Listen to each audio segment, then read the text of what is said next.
इस एपिसोड में हम बात करेंगे वैम्पायर डायरीज के सीजन 1 के एपिसोड नंबर 3। कैरोलाइन को बेड पर सोते हुए देखते हैं, जहां पर उसकी गर्दन पे बहुत बड़ा घाव था और वो एकदम उठते ही चौंक जाती है। साइड में डेमन को देखकर वो थोड़ी डर जाती है और साइड में फिर अपने गले का वो घाव देखती है। ये दोनों चीज़ें देखकर वो घबरा जाती है और बेड से बिना कोई आवाज़ करे उठने की कोशिश करती है। वो बिना किसी आवाज़ से बेड से उठकर गेट की तरफ चलने लगती है। वो कोशिश करती है कि कोई भी आवाज़ ना करे और वहाँ से चुपचाप जाने का पूरा ट्राई करती है। वो गेट के पास पहुँचती है और गेट को खोलने का ट्राई करती है। तभी वो पीछे मुड़ के देखती है कि डेमन बेड पर नहीं है और वो उसके साइड में खड़ा है। तभी डेमन उसे गुड मॉर्निंग कहता है और वो एकदम घबरा जाती है और घबराने के बाद वो पीछे हटने लगती है और डेमन की तरफ एक टेबल लैंप मारती है और उसके कुछ काम ना करने पर उस पे चीज़ें फेंकने लगती है और फिर डेमन उसे बेड पर फेंक देता है और डर के मारे वो बेड पे पड़ा एक तकिया उसके मुंह पर मारती है, जिस पर खून लगा हुआ था। डेमन उस खून को सूंघकर अपने वैम्पायर वाले रूप में आ जाता है। उसकी आंखें लाल हो जाती हैं खून जैसी और उसके दांत बाहर आने लगते हैं और तभी वो कैरोलाइन पे अटैक करता है और यहाँ हमारा एपिसोड नंबर 3 शुरू होता है।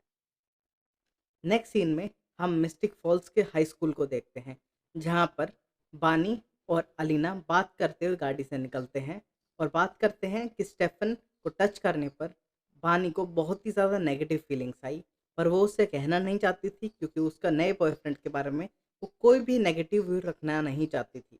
तो ये सुनकर बानी कहती है कि वो उसे हर्ट नहीं करना चाहती थी।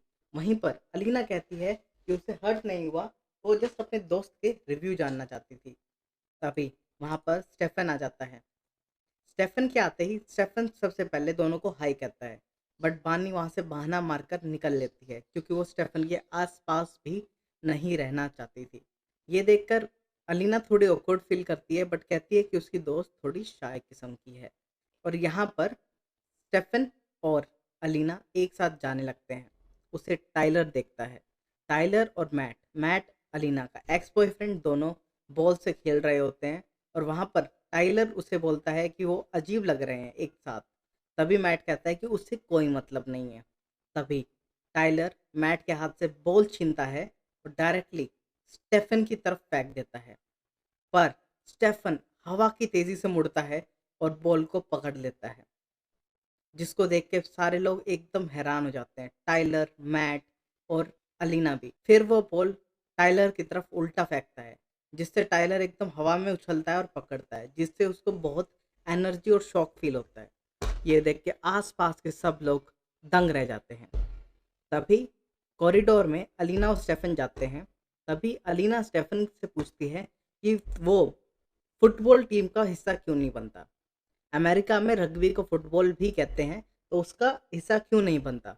तभी कहता है कि उससे पहले खेलने का शौक था, अभी उसे कोई इंटरेस्ट नहीं है, बट वो ट्राई ज़रूर करेगा अगर उसे चांस मिले तो। अगले सीन में हम बानी को देखते हैं। बानी क्लास में बैठी थी और कुछ ड्रॉ कर रही थी अपने ही मन में। वो नंबर था 81422।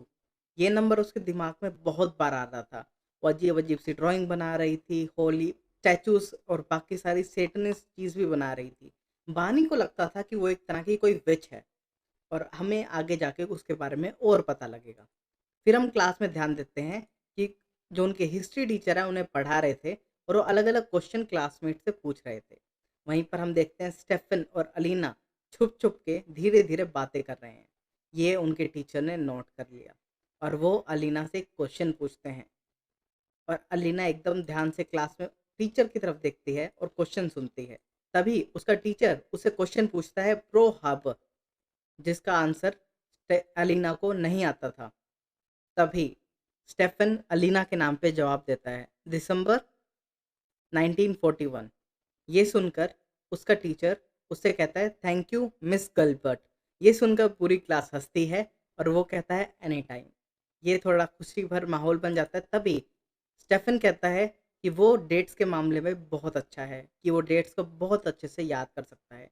ये सुनकर उसका टीचर बोलता है इतने अच्छे हो, और हिस्ट्री वाले टीचर उससे अलग अलग हिस्ट्री के क्वेश्चन पूछना शुरू कर देते हैं। अलग अलग ईयर्स में अलग अलग वॉर्स हुई थी। तभी लास्ट क्वेश्चन उसका टीचर उससे पूछता है कोरियन वॉर। तब स्टेफन आंसर देता है 1950 टू 1953। तभी उसका हिस्ट्री टीचर कहता है हाँ, you are wrong, it is 1952।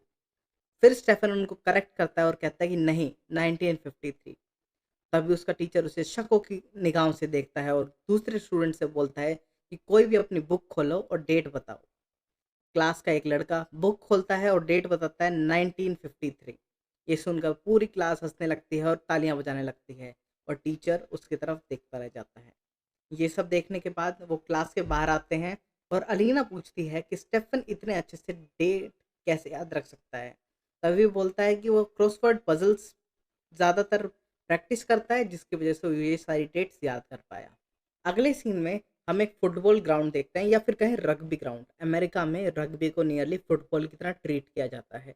तो वहाँ पर टाइलर और मैट की टीम खेल रही थी। वहाँ पर हम देखते हैं कि अलीना चीयर लीडिंग की प्रैक्टिस कर रही है।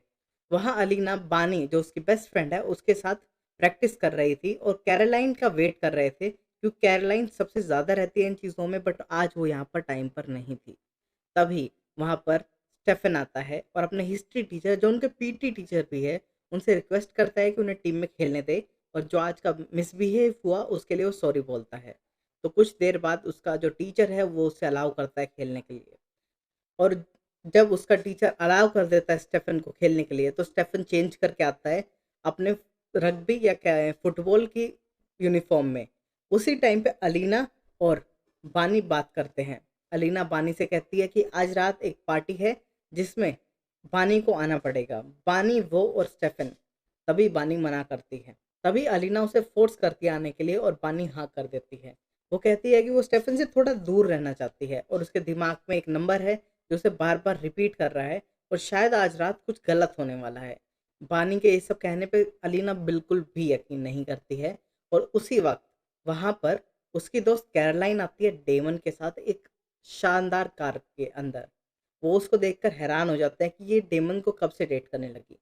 तभी अलीना कहती है गेमन सेल्वेटोर है, स्टेफन का बड़ा भाई। तभी कैरोलाइन गाड़ी से उतरती है और कहती है कि तुमने छोटे भाई को डेट किया, मैं तुम्हारे उसके बड़े भाई को डेट करूंगी। और ये कहते हुए वहां से निकल जाती है अपने चीयर लीडिंग प्रैक्टिस के लिए। अलीना को चीयर लीडिंग रियल में बिल्कुल बहुत कम आती है और वो प्रैक्टिस करने पर भी बहुत बेकार करती है। तो वहां से निकलकर स्टेफन की तरफ देखने लगती है। स्टेफन ग्राउंड में अपने यूनिफॉर्म पहन के आ चुका था और वो अपनी प्रैक्टिस कर रहा था। तभी टाइलर कहता है कि वो हर चीज़ में तुम्हारा कंपटीशन बन रहा है, चलो उसको एक बार ट्राई तो करते हैं। वो स्टार्ट करते हैं खेलना, और रियल में स्टेफन सेल्वाटोर बहुत अच्छा होता है रग्बी में खेलने में। मैच कुछ देर अच्छा खेलने के बाद, और टाइलर सेट कर लेता है अपने माइंड में कि उससे स्टेफन को गिराना या फिर धक्का देना है। जानबूझकर ये करने के लिए पहले मैच में सही खेलने के बाद टाइलर पूरे ग्रुप के साथ स्टेफन पे गिर जाता है, जिससे स्टेफन की उंगली टूट जाती है। बट कुछ ही देर में स्टेफन अपनी उंगली खुद ब खुद सही हो जाती है। ये सब देखते हुए अगले सीन में हम देखते हैं कि स्टेफन अपने घर पे होता है, और वहाँ पर उसका भाई डेमन बोलता है कि आज उसने बहुत ही अच्छी प्रैक्टिस करी, एक सरकास्टिक वे में। और वो उसकी डायरीज पढ़ने लगता है। तभी स्टेफन आके अपनी डायरी छीन लेता है उससे, और डेमन कहता है कि वो उसके साथ कुछ गलत नहीं करना चाहता। वो उसे, उसके भाई को एक आम इंसान की ज़िंदगी जीने देना चाहता है, उसे खुशियाँ देने चाहता है। बट फिर लास्ट में वो हंसने लग जाता है, कहता है कि मैं तुमको इतनी आसानी से नहीं छोड़ूंगा। और फिर डेमन अलीना के बारे में कुछ सेक्सिस्ट कमेंट करता है जब वो उसे चेयर लीडिंग ड्रेस में देखता है। तो ये सुनकर स्टेफन को बहुत ज़्यादा गुस्सा आता है, जिससे स्टेफन को और ज़्यादा गुस्सा आ जाता है। अगले सीन में हम बानी और अलीना को अलीना के घर की किचन में देखते हैं, जहाँ पर उनने ऑनलाइन या फिर किसी स्टोर से सामान मंगाया है खाने का, और वे अनबॉक्स करके प्लेट्स के अंदर डाल रहे थे। बानी उसे बताती है कि वो सुबह से एक नंबर के बारे में ऑब्सेस्ड है। वो है 8 14 22। ये नंबर उसके दिमाग में सुबह से घूम रहा है। और बानी कहती है कि वो एक तरह की कोई विच है और वो साइकिक पावर्स है। तब येलिना कहती है ये शायद तुम्हारे मन का वहम भी हो सकता है। बट फिर बानी पूछती है कि विच होना एक कूल थिंग है। तो बानी कहती है मे बी, शायद। तभी वो बात करने लगते हैं। तभी अलीना कहती है शायद हमको लॉटरी खेलनी चाहिए, शायद ये नंबर हमको कोई लॉटरी जिता दे। तो दोनों हँसते हैं और कहते हैं ऐसा कुछ नहीं है। तभी अलीना सर्विंग स्पून्स ढूँढने के लिए मुड़ती है, बट उसको उसके किचन में सर्विंग स्पून्स का कहाँ है वो पता नहीं है।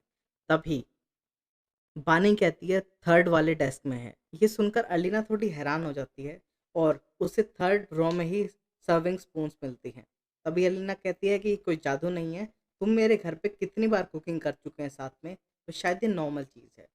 गेट की घंटी बजने पर अलीना गेट पर जाती है। वहाँ उसे स्टेफन दिखता है। तीनों खाना खाने के लिए बैठते हैं। बानी दूर से ही नर्वस दिखती है स्टेफन के साथ, और वो एक थोड़ा अजीब बिहेव करती है। वहीं अलीना बातचीत बढ़ाकर माहौल को शांत करने की कोशिश करती है और कहती है कि टाइलर ने उसे इतना तंग तो नहीं किया। तभी कहता है मुझे टीम में आने के लिए थोड़ा तो उसको सहना पड़ेगा। ये कहते हुए दोनों हंसते हैं और स्टेफन बहुत ही नॉर्मल और अच्छे से बिहेव करता है। और तभी अलीना कहती है बानी से कि क्या तुमने आज स्टेफन को देखा, वो कितना बढ़िया खेल रहा था। बानी कहती है हाँ मैंने देखा। अलीना कहती है बानी एक बहुत ही अमेजिंग फैमिली से बिलोंग करती है। तभी बानी कहती है ऐसा तो कुछ नहीं है, मेरे पेरेंट्स का डिवोर्स हो चुका है, मैं पापा के साथ रहती हूँ। और तभी अलीना उसे कहती है कि वो वाली बात नहीं। तभी अलीना कहती है वो बात नहीं, विच वाली बात। ये सुन के स्टेफन के कान खड़े हो जाते हैं। और तभी अलीना बोलती है कि बानी बेनेट अपनी एक विच लाइन से बिलोंग करती है। तभी स्टेफन कहता है कि हाँ उसने भी विचेस के बारे में सुना था कि 1800s में बहुत सारी डिफरेंट एरिया से विचेस और दूसरे ह्यूमन बींग्स वहाँ पर शिफ्ट हुए थे मिस्टिक फॉल्स में। और तभी बानी कहती है कि वे ऑफ सेलम से वो बिलोंग करती है, तो एक सेलम विच फैमिली से बिलोंग करती है। ये सुनकर स्टेफन कहता है ये तो बहुत ही अच्छी बात है। तभी बानी एक अजीब सी स्माइल करती है और ये सब सुनकर स्टेफन कहता है कि Salem witches are known for their power and heroic examples के लिए जानी जाती है। वो बहुत ही बहादुर और निडर होती हैं और वो अकेले ही अपनी सारी मुसीबत का सामना करती हैं। ये सुनकर सब कहते हैं, सब खुश हो जाते हैं और कहती हैं कि तुम बहुत ही अच्छी फैमिली से बिलोंग करती हो। ये सुनकर बानी बहुत खुश हो जाती है। तभी फिर गेट की घंटी बजती है। ये देख के अलीना शौक हो जाती है कि इतनी रात को अब कौन आया। तभी वो गेट खोलने के लिए जाती है। वहाँ पर उसे कैरोलाइन और डेमन में दिखते हैं और कैरोलाइन बोलती है सरप्राइज। और कैरोलाइन फिर एक्सप्लेन करती है कि उसको पता चला कि बानी कोई पार्टी और डिनर रख रही है, तो उसके लिए वो डेजर्ट लाई है और साथ में उसके डेमन सेल्वाटोर भी है। तभी कैरोलाइन घर के अंदर आती है और डेमन बाहर ही खड़ा रहता है। तभी स्टेफन जल्दी से अपनी चेयर छोड़कर बाहर गेट की तरफ आता है और डेमन सेल्वाटोर को देखकर पूछता है कि तू यहाँ क्या कर रहा है। तभी डेमन बोलता है मैं वेट कर रहा हूँ कि अलीना मुझे कब घर के अंदर इनवाइट करेगी।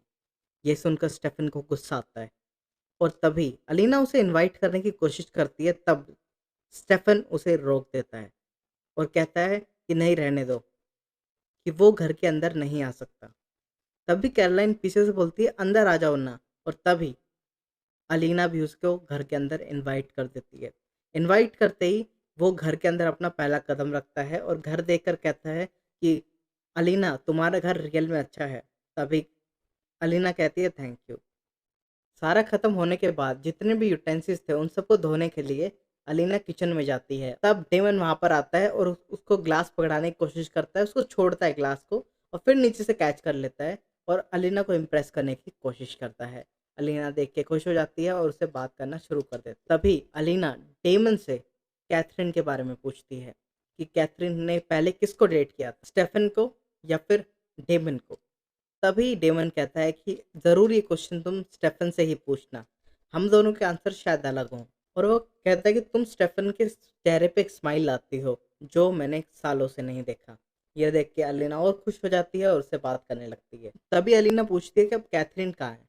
डेमन कहता है कि उसकी डेथ एक ट्रेजिक फायर एक्सीडेंट से हुई थी। अलीना पूछती है कि रिसेंटली हुआ है। तब डेमन कहता है महसूस तो ऐसा होता है कि जैसे कल ही हुआ हो। तभी अलीना पूछती है कि वो कैसी दिखती थी। तभी डेमन कहता है कि वो बिल्कुल तुम्हारी तरह ब्यूटीफुल थी, पर वो थोड़ी गुस्सैल, थोड़ी चिड़चिड़ी और बहुत ही सेल्फिश किस्म की थी। अगले सीन में हम दूसरे ही रूम में उसी घर के स्टेफन और कैरोलाइन को बात करते हुए देखते हैं। स्टेफन कैरोलाइन से बोलता है कि वो मफलर क्यों पहन के रखा है, उसे उतार दे। तभी कैरोलाइन उसे टच करने से भी मना कर देती है। तभी वहाँ डेमन आके कहता है कैरोलाइन से कि तुम क्या बाहर जाके उनके साथ डिशेस वॉश करा सकती हो? तभी कैरोलाइन कहती है कि मैं उस टाइप की नहीं हूँ जो डिशेस वॉश करे। तभी गुस्से में डेमन उसकी आंखों में देख के उसे हिप्नोटाइज करता है और कहता है कि तुम जाके डिशेस वॉश करो। और ये सुनकर कैरोलाइन वहाँ से चली जाती है।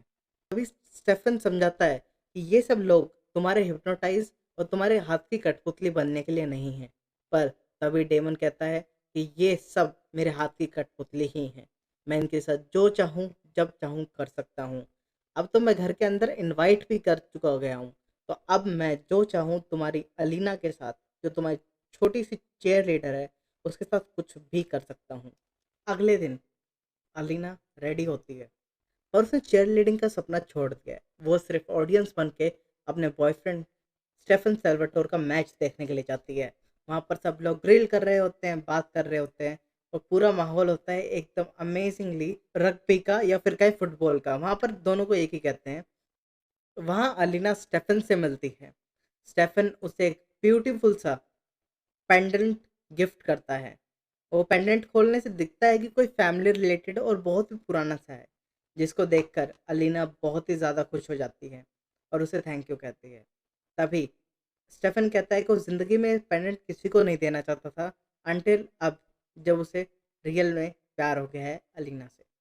वो उसे गिफ्ट करता है ये, और इसको स्मेल करते ही अलीना पूछती है इसमें क्या रोज़ की स्मेल है? तब स्टेफन कहता है नहीं, इसके अंदर कोई हर्ब है। तब वो कहती है थैंक यू, और वो उसे पहनाने के लिए कहती है। स्टेफन तभी उसे वो पेंडेंट पहना देता है और अलीना बताती है कि उसने चेयर लीडिंग टीम छोड़ दी है क्योंकि ये उसकी चीज़ नहीं थी। वहाँ पर मैच होता है। तभी मैच के बीच में टाइलर और जेरेमी की लड़ाई हो जाती है विकी के ऊपर। उस लड़ाई को देखते हुए बीच में स्टेफन उन्हें छुड़ाने आता है और मौका देखते ही जेरेमी टाइलर को बोतल से मारने की कोशिश करता है, पर वो सीधे जाके स्टेफन के हाथ में लग जाती है और पूरा हाथ कट जाता है स्टेफन का। पर खून निकलने के कुछ ही देर बाद उसका हाथ अपने आप हील होने लगता है। तभी वहां पर अलीना आती है और ये सब देखकर अपने भाई को देखने लगती है और उसको समझाती है। तभी जेरेमी सबको छोड़ के वहां से भाग जाता है और मैट टाइलर को संभालने लगता है। उसी सीन में अलीना स्टेफन के पास आके उसका हाथ देखने लगती है। तभी स्टेफन अपना हाथ छुपा लेता है। अलीना कहती है कि उसने उसके हाथ में बड़ा सा एक घाव देखा था। तभी स्टेफन कहता है नहीं, ये ब्लड उसका नहीं है। तभी स्टेफन अपना हाथ खोल के दिखाता है जिस पे कोई भी घाव नहीं था। ये देख के अलीना शॉक हो जाती है। तभी स्टेफन समझाने की कोशिश करता है अलीना को कि ये ब्लड उसका नहीं था। ये ब्लड उसके हाथ पे किसी और का लग गया था लड़ाई के टाइम पे, और उसको कोई भी चोट नहीं आई है। अगले ही सीन में अलीना उसको मैच खेलने के लिए जाने देती है और नेक्स्ट फिर वो बानी से मिलती है। बानी कहती है कि सुबह से उसको एक बहुत ही ज़्यादा नेगेटिव वाइब्स आ रही हैं और उसको नंबर 8 14 22 बार बार दिमाग में आ रहा है। और जब उसने स्टेफन को छुआ था तो उसको वो 8 14 22 नंबर की और ज़्यादा याद आ रही थी। और तब अलीना पूछती है कि तुम्हें कैसा लगा जब तुमने स्टेफन का हाथ टच किया? तब वो बोलती है बहुत ही ज़्यादा कोल्ड, और उसे ऐसा लगा कि वो डेथ को महसूस कर रही है, जिसे सुन के अलीना शॉक हो जाती है। तभी अलीना अपनी कार की तरफ बढ़ती है और कार में अपना सामान रखने लगती है। वहीं पर डेमन आ जाता है उसके पास। डेमन अलीना से बात करने लगता है और बोलता है कि उसकी जो दोस्त है कैरोलाइन वो बहुत ही ज़्यादा पकाऊ टाइप की है, जिसे सुन के स्टेफ जिसे सुनकर अलीना को बहुत गुस्सा आता है क्योंकि कैरोलाइन उसकी बचपन की दोस्त है। और वो कहती है कि तुम मुझे मेरे दोस्त के खिलाफ मत भड़काओ। तभी डेमन उसे हिप्नोटाइज करने की कोशिश करता है और कहता है किस में, और उसकी तरफ आगे बढ़ने लगता है। अलीना शॉक हो जाती है और उसे कस के थप्पड़ मारती है। और ये देखकर डेमन हैरान था कि उसका हिप्नोटिज्म अलीना पे वर्क नहीं किया। तभी वो तभी अलीना वहां से चली जाती है। तब स्टेफन वहां पर बाद में आता है और डेमन कहता है तभी डेमन कहता है ब्रिवेन इन द नेकलेस। और वो समझ जाता है कि उसका स्पेल काम नहीं करेगा जब किसी ने ब्रिवेन पहना हो या फिर ड्रिंक किया हो। तो उसने कहता है अच्छी चाल थी, बट हर बार वो अलीना को उससे नहीं बचा सकता।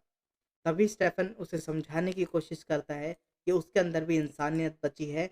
डेमन भी एक अच्छा इंसान बन सकता है, वो काइंड हार्टेड हो सकता है, वो दूसरों की चिंता कर सकता है और वो एक दिन वो अच्छा इंसान बन जाएगा। डेमन ये सब सुन के कहता है कि मैं तुम्हें प्रूव करके दिखाऊंगा कि मैं एक ह्यूमन नहीं हूँ। तभी वो उनके हिस्ट्री टीचर पे अटैक करता है जो वहाँ पर पार्किंग लॉट में खड़ा था और वो उसे खून चूस चूस कर मार डालता है और वहाँ पर उसकी डेड बॉडी को छोड़ देता है। उसका हिस्ट्री टीचर मरने के बाद वहाँ पर मैट और बाकी लोग आ जाते हैं, जिन्हें वहाँ पर उसकी डेड बॉडी मिलती है और सब लोग शॉक हो जाते हैं वो सब देखकर। वहाँ पर डेड बॉडी को उठाने के लिए पुलिस आ जाती है, हॉस्पिटल ले जाने लगती है। तभी वहाँ बानी देखने लगती है चारों तरफ। बानी देखने लगती है आसपास, जहाँ पर उसे वो सारे नंबर नज़र आते हैं, 8, 14 जो गाड़ी पे लिखा था और लास्ट में नज़र आता है 22 जो रोड के ऊपर लिखा था। ये सब देखकर वो हैरान हो जाती है और चौंक जाती है कि उसको मर्डर की लोकेशन और होने वाली चीज़ें समझ आने लगी थी और ये देखकर वो शॉक हो जाती है। अगले सीन में हम अलीना को बहुत ही दुखी देखते हैं, जो स्टेफन के साथ कहती है कि ऐसे एनिमल अटैक होने लगे, जो जंगलों से आते हुए जानवर सीधा इंसान पे अटैक करते हैं, जिसे देख के वो घबरा गई थी। तो गाइज ये था episode number 3 of vampire diaries. अगर आपको अच्छा लगा हो तो लाइक शेयर सब्सक्राइब करें